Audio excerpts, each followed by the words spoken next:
But I would say, reading the papers, talking to a number of different people, the one thing that I'm still struggling to find is any logic to this. Even in 2007, when Gordon Brown called the election seemingly and then didn't call the election, although it was kind of terribly handled, there was a logic to him not calling the election at the end. You could understand why he had decided to do this.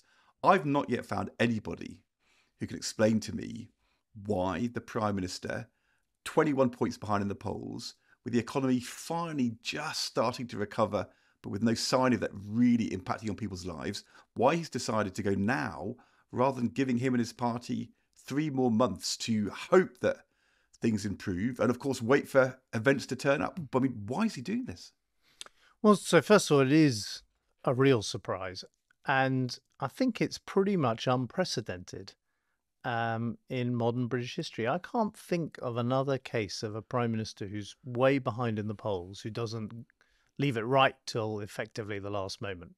That's what Gordon Brown did in 2010. It's what John Major did in 1997. It's what Jim Callaghan did in 1979. So it's quite a remarkable move. And it clearly was planned with some degree of forethought. I am told by the people I've been speaking to that there was a wide circle of up to 40 people involved in the planning of this ever since the local elections, that the Prime Minister made a decision after the local elections that he was going to go for an early poll. And it was a pretty brilliantly held secret, and a secret held from most of the cabinet and from a lot of the broader Tory family. So then your question, Ed, is like, why on earth do it? Isn't it? And I'll tell you what the logic is that I'm hearing. Doesn't mean I agree with the logic. Well, come on, let's hear the logic and then let's kind of analyze it. Well, from what I understand from my conversations, this is what Downing Street is thinking. Things are basically not going to get any better for the Prime Minister. The polls have been stuck for, well, almost since he came into Downing Street, and they've certainly, today, that he is currently on a lower poll rating than Liz Truss had when she was kicked out of office. So nothing is shifting the polls. They've tried a series of announcements, from defence spending to national insurance, tax cuts. Things haven't shifted.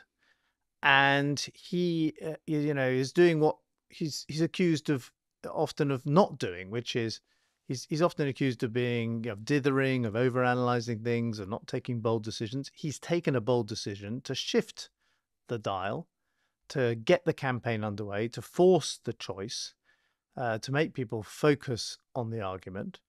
And the alternative, waiting through the summer, was only going to make things worse, because the mood in the country about a time for a change would only have grown. So why not seize the initiative and seize the day? And that's the logic. And in Downing Street, they're quite pleased with the fact that the instant reaction from the public in the polls that have been done overnight is that 61% of the public approve of the decision. Now, whether they approve of the decision because they want to get rid of the Tories or they approve of the decision because they want to have the debate, we're about to find out.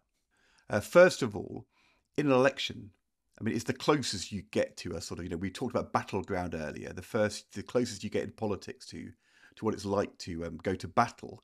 And in a battle, the morale of your own side is hugely important.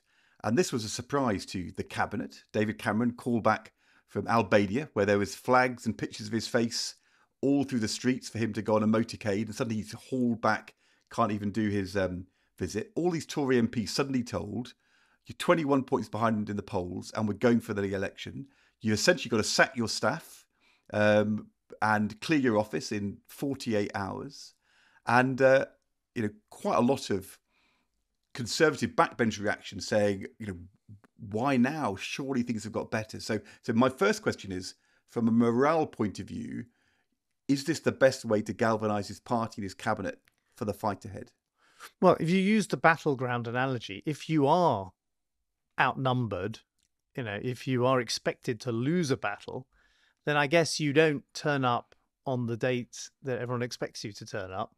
to meet the enemy, you attempt a surprise attack in advance. And I think this is again his. I'm giving you his explanation. His explanation, as I understand it, internally is, I've got to seize the initiative. This is a way of gaining some momentum. Nothing else has worked. Nothing is going to work over the summer. So that's the argument. But you're right. The problem is that it's completely thrown the Tory family.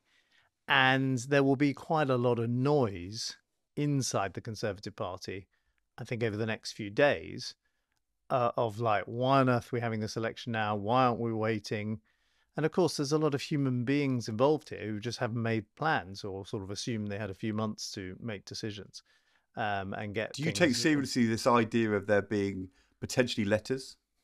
Well, I don't doubt that some Tory MPs have been talking about it. And, Chris Hope, who, by the way, who's asked us a question on our podcast, so we like him for that reason alone. And by the way, did that really good documentary on Craig McKinley, who's come back into Parliament, having had his 4 limbs amputated and got a massive round of applause from all sides. Chris is saying, the letter's going in. I've got no reason to doubt his sources. But I think that's all totally fanciful. The idea you can call off this election now is for the birds.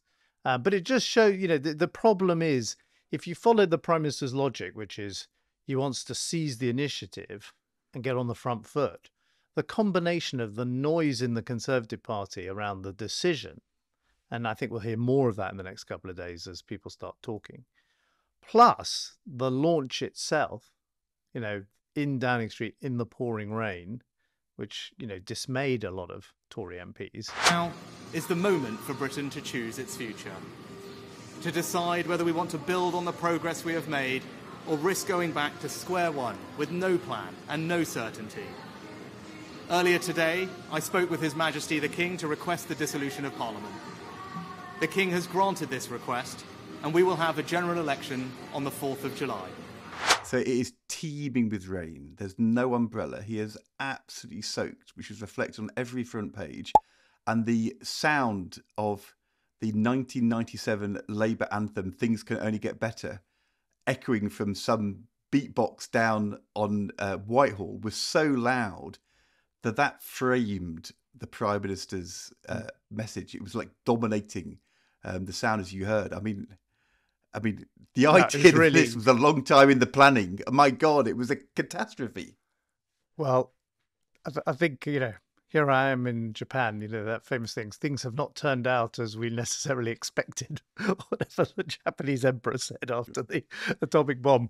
It was not a good launch, was it? I mean, that's the problem. The problem with this whole argument of going early, seizing the initiative, is everything has to work. I mean, we'll come on to the massive uphill task that Sunak faces. And by the way, he's already talking about the fact, Labour shouldn't take their victory for granted. So he's playing the underdog.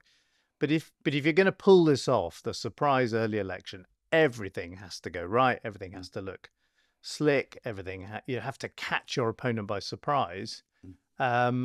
And I don't know what they were thinking, sending him out into the pouring rain and all these excuses, which is, you're not allowed to use Downing Street for party announcements. I mean, that is all nonsense. There are any number of ways you could have made that announcement. And it's very hard to imagine Tony Blair or David Cameron,